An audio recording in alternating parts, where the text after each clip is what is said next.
താമരശ്ശേരി ചുരത്തിലൂടെ ഒറ്റവരിയായി ചെറുവാഹനങ്ങൾ കടത്തിവിടാൻ തീരുമാനം. മഴ കുറയുന്ന സമയങ്ങളിൽ മാത്രമായിരിക്കും ഇളവ്.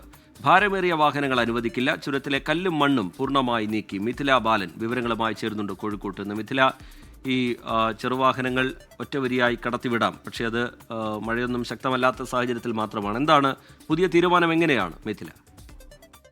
ശ്രീജിത്ത്, ജില്ലാ കലക്ടറുടെ നേതൃത്വത്തിൽ ഇന്ന് വൈകുന്നേരം ജില്ലാ ദുരന്ത നിവാരണ അതോറിറ്റിയുടെ യോഗം ചേർന്നിട്ടായിരുന്നു. ആ യോഗത്തിലാണ് ഇത്തരം ഒരു തീരുമാനമെടുത്തിട്ടുള്ളത്. ഒറ്റ ലൈനായി ചെറിയ വാഹനങ്ങൾ കടത്തിവിടും.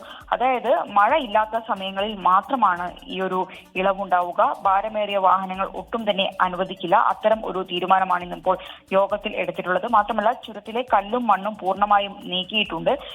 മഴ ശക്തമായി തുടരുന്നുണ്ട് ചുരത്തിലും താമരശ്ശേരി മേഖലയിലും. അതുകൊണ്ട് തന്നെ മുഴുവൻ സമയ നിരീക്ഷണത്തിന് അവിടെ ഒരു സംവിധാനം ഏർപ്പെടുത്താനും കളക്ടർ ഇപ്പോൾ നിർദ്ദേശം നൽകിയിട്ടുണ്ട്. അതുമാത്രമല്ല, അതുവഴി പോകുന്ന വാഹനങ്ങൾ, പ്രത്യേകിച്ച് ഈ റോഡിന്റെ താഴ്വശത്തേക്ക് വരികയാണെങ്കിൽ താമരശ്ശേരി അല്ലെങ്കിൽ മുകൾ വശത്ത് വയനാട്, ആ അവിടങ്ങളിലും ഇത്തരത്തിൽ ഈ ചെറുവാഹനങ്ങൾ കടത്തിവിടുമ്പോൾ മറ്റു വാഹനങ്ങൾ വഴിതിരിച്ചു വിടുന്നതുമായി ബന്ധപ്പെട്ട ക്രമീകരണങ്ങൾ നടത്താൻ ഇരുഭാഗങ്ങളിലും നിർദ്ദേശം നൽകിയിട്ടുണ്ട്. വയനാട്ടിലേക്കും തിരിച്ചുമുള്ള ഭാരം കൂടിയ വാഹനങ്ങൾ നേരത്തെ നമ്മൾ പറഞ്ഞതുപോലെ തന്നെ കഴിഞ്ഞ ദിവസങ്ങളെല്ലാം ഉണ്ടായതുപോലെ കുറ്റ്യാടി നാടുകാണി ചുരങ്ങൾ വഴി കണ്ണൂർ റോഡ് ഉപയോഗപ്പെടുത്തണം എന്ന ഒരു ആവശ്യമാണ് ഇപ്പോൾ കളക്ടർ മുന്നോട്ട് വെച്ചിട്ടുള്ളത്. നേരത്തെ പറഞ്ഞതുപോലെ തന്നെ ഈ ചുരത്തിൽ രാത്രി സമയത്ത് ഏതെങ്കിലും രീതിയിൽ അനിഷ്ട സംഭവങ്ങൾ ഉണ്ടാവുകയാണെങ്കിൽ അത് നിരീക്ഷിക്കാൻ സംവിധാനം ഏർപ്പെടുത്തിയിട്ടുണ്ട്. കൂടുതൽ ലൈറ്റ് സംവിധാനം ഏർപ്പെടുത്താനും നിർദ്ദേശം നൽകിയിട്ടുണ്ട്. റീജിത്ത്.